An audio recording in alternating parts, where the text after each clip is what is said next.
So recently there was a news that our nation's biggest bank, that is State Bank of India, has reduced its savings account interest rate by 5 basis points to be at 2.7% from the previous 2.75% for the savings deposits that are below 10 crore rupees. And this got me thinking, which common man or woman for that matter keeps 10 crore rupees in their savings account? Similar is the case with the other leading banks of our country such as ICICI Bank, HDFC Bank, Axis Bank or any other bank. The interest rates for the savings account in these banks keeps hovering around the 3% mark. And there are some people in our country who still think that the savings account is a great way to grow their money, and along with that it provides safety as well. Well, firstly, it might provide safety in the physical form, but it does not safeguard our money in the monetary form. And second, definitely it's not a great way to invest and grow your money. Let us dissect these 2 points one by one to understand them in a better way. So in the last year, you might have heard the news regarding the inflation in the world economy as well as in the Indian economy. Currently, the retail inflation in Indian economy in the last quarter was 7.41% and it is hovering around the 8% mark. Let's assume it to be 8% for the ease of calculations, and the interest rate on our savings account to be 3%. So the 100 rupees that you have kept in your savings account will become 103 rupees the next year. But the commodity that you used to buy for 100 rupees this year, for that now you have to pay 108 rupees in the next year. As we can see here, we are actually sitting on a loss of 5 rupees in this transaction. Hence, we can say that our money might be safe in the physical form, but its monetary value or the purchasing power is decreasing month on month, year on year.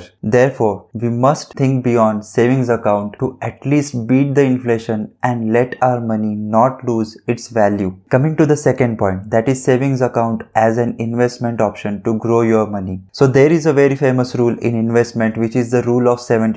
If you want to know in how much time the instrument that you invest your money in will double your principal amount, you just need to divide 72 by the rate of interest that the investment instrument offers. In our case, the savings account offers the rate of interest close to 3%. Hence, if we divide 72 by 3, the answer comes out to be 24. So it will take 24 years for the 100 rupees that we keep in our bank account to become 200 rupees. And if we take inflation into account, after 24 years, the actual value of those 200 rupees would have become much less than the 100 rupees we had initially invested. Therefore, we can see that as an investment option also, savings account falls flat on its face. So now you might say, okay, I get that savings account is not a great investment option. So where should I invest my money so that at least I will be able to beat the inflation? And what about the day-to-day expenses that I encounter in my life? If I don't keep any money in my bank account, then how come I'm going to pay for my home rent or the EMI, the electricity bill, transportation expenses, groceries, clothes, etc., etc. So again, let's talk about it one by one. Talking about investments, actually there are a lot of investment options available in India which we can consider for investments, such as Public Provident Fund, which is PPF, Employee Provident Fund, which is EPF or simply PF, direct stocks, equity based mutual funds and many more. Regarding mutual funds, I have already created a video and I will link it in the description. You can give it a watch to understand the concept of mutual funds in a better way. Coming back to the topic, these investments option will provide you beat the inflation or at least keep up with it based on your investment style, objective and goals. You can choose the one that suits you the best. And since we are talking about investments, let me also address the age part of the equation. If you are a retired individual or nearing the retirement, then your utmost importance should be to protect the money that you already have. So there is absolutely no harm to put your money in a fixed deposit which offers a decent rate of interest. And also, if you are a young individual and you have a good 25 to 30 years to go till you retire,